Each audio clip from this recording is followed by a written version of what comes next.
Hello everyone and welcome back to Let's Play Braid. So we're going to be moving on to World 5 this time, so the 4th world.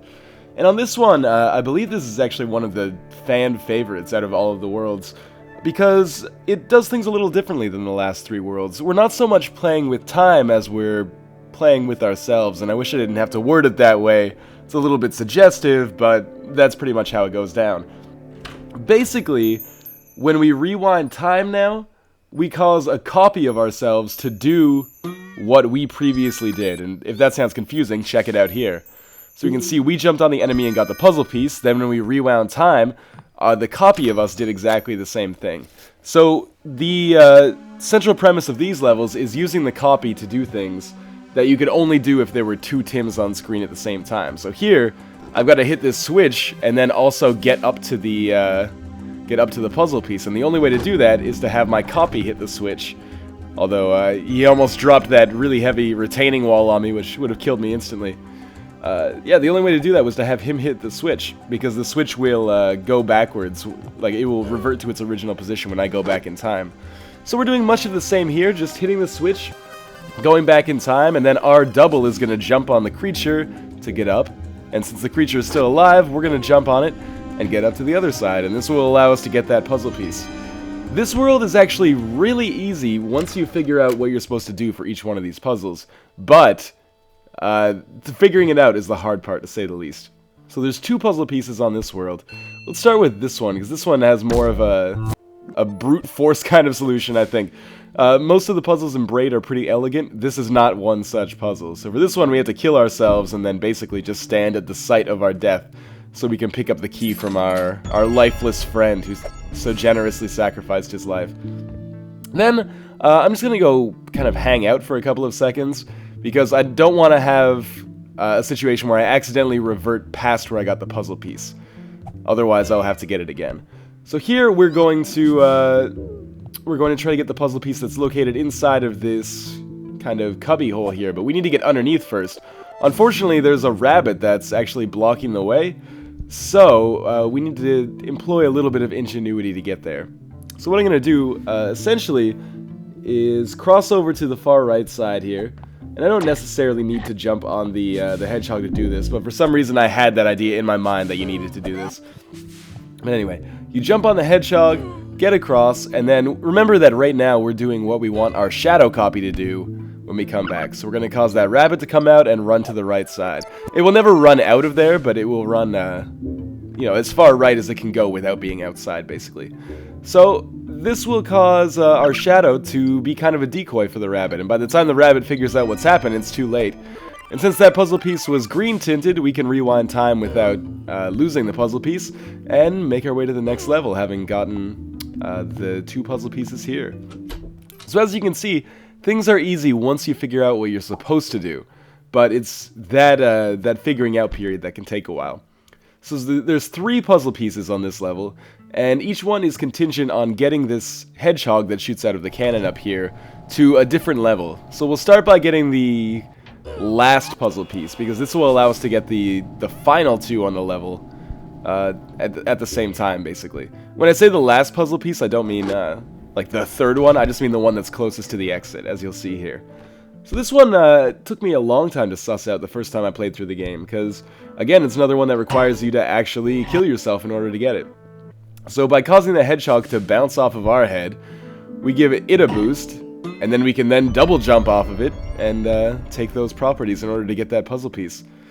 Now we have to get the hedgehog to come back and actually take the platform across to the puzzle piece on the middle platform here.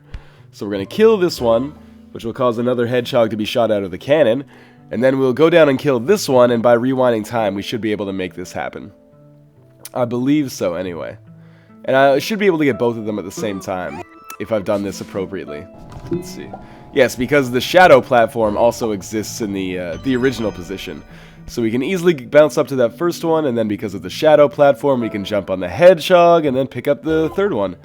So overall, not too much of a problem, although again, it's conceptualizing how you do this, that's the issue. It's not actually putting it into practice. This level actually has a really elegant puzzle, and that's the second puzzle piece, so I'm going to do that one first, just so you can see the kinds of ways that the game plays around with time. That first puzzle piece I find actually kind of easy, a little bit easier than the last ones that we got, in terms of figuring it out. So here we've got two switches. This switch on top causes the platform at the bottom to rise, and this switch that you need the platform to be risen in order to activate causes the platform in the top right to go up, and thus makes that puzzle piece actually accessible. So what we're going to do is kind of use the shadow to hit that second switch. We're going to hit the first one, and then because I've basically given the shadow orders to stand there and then hit the switch, he should hit that one, which would cause me to be able to go up on this third platform, sorry, the second platform, and then access the puzzle piece. Unfortunately, I mistimed it a little bit, so I didn't get a chance to hit the switch, but this time, it will probably work out. Sometimes you can just rewind it too far, and then this will cause your shadow creature to not actually hit the switch, or die before it's time to hit the switch, but this is kind of a rarity. I'm not sure why it happens. I'm sure it's something wrong with my with the way I'm playing. It's definitely not a glitch. So having gotten the harder puzzle piece, let's take on the easy one. So what we're going to do here is, you see that purple tinted objects, it doesn't matter whether you open those with the shadow you or the real you. So we'll let the shadow me open that purple door, hit the switch to reveal the puzzle piece, and then we'll just walk back around to it and pick it up. So this is what I mean when I say that it's actually a really quick world, provided that you know what you're doing. Although again, if you don't know what you're doing, like most worlds in Braid, this one can pretty easily make you tear your hair out. But I hope that the smooth jazz stylings going on in the background and my baritone voice are alleviating any concerns that you might have. And now we move on to Lair, which is another boss fight. This one is actually a little bit more tricky, and I will explain why in a moment once we figure out what we're supposed to do. So on the surface it looks exactly the same, but what we actually have to do is cause shadow chandeliers to fall on him, because otherwise we'd only be able to hit him twice. I'm not going to say anything more about that if that doesn't make sense. Just watch what happens and you'll understand. So, basically we're going to wait until we hit him with the chandelier, and then go backwards in time a little bit, and let our shadow creature actually hit him, and then that's going to be permanent. Because otherwise the chandeliers aren't reusable. Once they fall once, they're done. So I suppose you could do it just by having... You could hit him 3 times with a shadow chandelier, and then twice with the real chandeliers. Another thing that you can do by using the shadow chandelier and the real chandelier is you could hit him twice at the same time, and we'll probably see that, you know, maybe I'll try to give him a killing blow doing 2 at the same time. I like keeping both chandeliers around until the end, because sometimes... Did I get him there? Yes. Because if you only have one chandelier left, it literally like raises the time that it takes to beat this boss fight by like 200%. Just because there's so much fewer opportunities when he's actually around on the right side for you to hit. So now with only 2 left, let's see if we can give him you know, a little bit of a double whammy to end it. And then we'll go get the puzzle piece on this level, because unlike the Lair level in World 3, this one... Sorry, in World 3, this one actually has a puzzle piece in it. So you saw we actually got him with the double knockout there, Mike Tyson style. And we're going to go pick up this key and open the door on the left side, which will allow us to hit a switch. And then, you know, you might have guessed, correctly so, that we're going to rewind time and then go in the opposite direction as our shadow creature.